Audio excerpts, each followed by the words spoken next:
Chapter number 5 पंडित माधव राव सप्रे संभाषण कुशलता। देखो, छत्तीसगढ़ के प्रथम पत्रकार पंडित माधव राव सप्रे का जन्म 19 जून 1871 मतलब 19 जून 1871 को मध्य प्रदेश के दमोह जिले के पथरिया ग्राम में हुआ था। मध्य प्रदेश में एक जिला था दमोह और पथरिया नाम का गांव था। इनकी प्रारंभिक शिक्षा और मिडिल स्कूल की शिक्षा मतलब कक्षा 5वीं तक के और कक्षा 8वीं तक के बिलासपुर तथा रायपुर में हुई। कहाँ हुई स्टार्टिंग की स्टडी? हाई स्कूल का हाँ।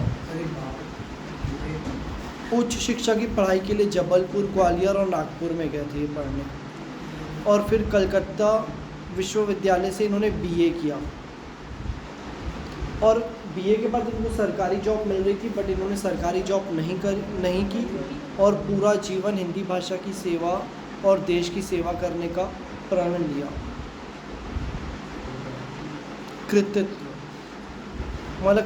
मतलब ना उन्होंने अपना जो निर्णय लिया था ना लेखन का, हिंदी भाषा का, उन्होंने उसमें क्या किया, तो उन्होंने 200 से अधिक निबंध लिखे और विभिन्न पत्रिकाओं में प्रकाशित किया। संत समर्थ रामदास स्वामी की रचना दासबोध का हिंदी अनुवाद, लोकमान्य तिलक की रचना गीत रहस्य का हिंदी अनुवाद किया। मतलब इन्होंने ना बाकी लोगों की जो बुक है ना उसको हिंदी में ट्रांसलेट किया। जैसे कोई संस्कृत में लिखा होगा या कोई अलग भाषा में लिखा होगा तो उसको उन्होंने हिंदी में ट्रांसलेट किया। इनके अलावा इन्होंने महाभारत ग्रंथ भी लिखा, मतलब रामचरित्र मानस, श्री रामचरित्र, मतलब कुछ ऐसे ग्रंथ थे जिसको इन्होंने अपनी भाषा में लिखा। पंडित माधव राव सप्रे ने छत्तीसगढ़ की प्रथम मासिक पत्रिका छत्तीसगढ़ मित्र का प्रकाशन किया, और ना छत्तीसगढ़ मित्र का प्रकाशन भी इन्होंने ही किया था। इस पत्रिका का प्रकाशन बिलासपुर जिले, जो कि आजकल मुंगेली के नाम से जाना जाता है, के पेंड्रा में जनवरी 1900 ईस्वी में हुआ। मतलब इन्होंने छत्तीसगढ़ पत्रिका का प्रकाशन 1900 ईस्वी में किया था पेंड्रा में। हिंदी की प्रथम मौलिक कहानी एक टोकरी भर मिट्टी का प्रकाशन छत्तीसगढ़ मित्र में हुआ।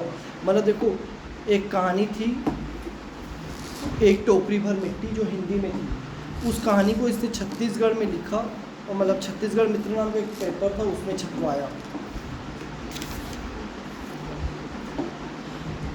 पूरे देश का गौरव कहे जाने वाले पंडित माधव राव सप्रे ने अपनी एक अलग पहचान बनाई।